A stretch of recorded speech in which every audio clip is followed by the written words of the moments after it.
So let me just translate that. The police officer is saying that after initial investigation, it has been found that the child who's being slapped could not remember his maths tables. So he's being slapped. And there is a comment made in the police explanation that the teacher wanted to say that Mohammedan mothers, i.e., Muslim mothers who neglect the homework, the studies of their children, are hurting their children's interests. So there is a religious community taken by name even in this explanation. I must start with Shantha Sinha. Ma'am, let me first ask you, do you agree with the instruction, the mandate from the child rights body to the media that this video must not be shown? We understand, of course, the need to protect the child's identity. The child must be absolutely traumatized, and we are respecting that instruction and not showing the video. Would that have been your instruction as well? I'm afraid, yes, because that is what the law says. That is what I mean. Is a internationally accepted norm that you cannot show a child victim in the media.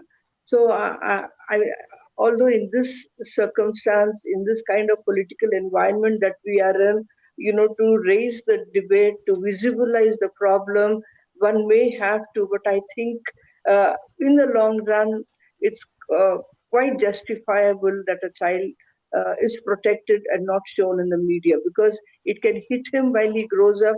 It can be replayed. He may have moved on in his life. The other children who have beaten him up also may have moved on and become perhaps secularists. And but this stigma on them that they've had beat up their own classmate might stay on. So I would agree with the position of the NCPCR, the movement, not to stigmatize the girl with, not to, I mean, sort of hurt the boy by showing him on the media, because it's a huge insult. It's a huge humiliation. It's a huge scar on him, and he cannot live up to it, because once it is frozen, it can be played after 5 years, after 10 years, after 15 years, and this can cause a huge damage to him. So I would think that it is quite acceptable that the NCPCR has taken a stand that don't show this. But I do not know what the other statements are of the NCPCR, how it would like to proceed on the matter, because there's a lot that has to be done on this issue.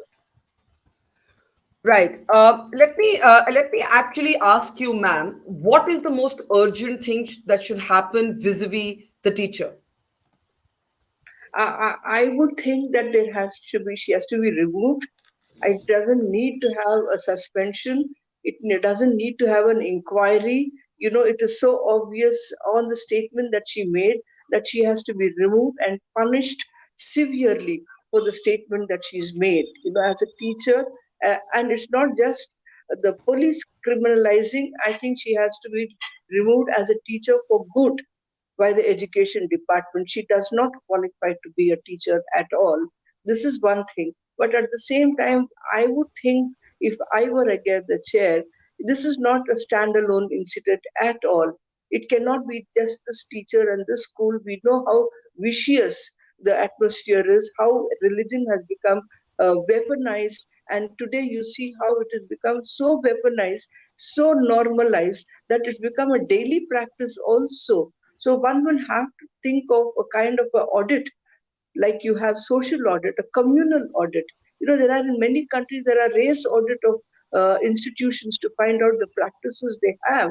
I think we will have to do a communal audit of all schools in the state to see whether there has been weaponizing of religion and how vulnerable the Muslim children are. Let me ask you something. Before we come to an exercise like an auditing of all schools, in this particular case, you said the teacher must be removed from the school ASAP. But that's just one part of what should happen in terms of the law, in terms of child protection rights. What is she culpable of, in your opinion? And there are people who are talking about applying POCSO. There are people who are talking about other laws. What law do you think applies in this context, Ms. Sinha? In this context, very clearly the Right to Education Act says that no child should be subject to any form of discrimination or punishment. And this is a severe form of aggravated form of corporal punishment. But the law is really criminalizing through a police action.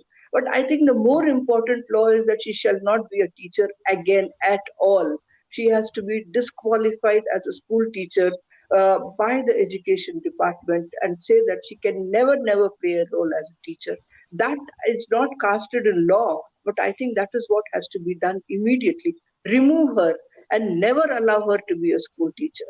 You know, she Never allow her. I absolutely agree. Like, it's never just so allow her disturbing. to. I do not You know if know, there is a law. There's no law on this, but then this is the action that has to be taken. She does yeah, not deserve to be a teacher at all. And in the, or, I mean, I think she has to be removed immediately.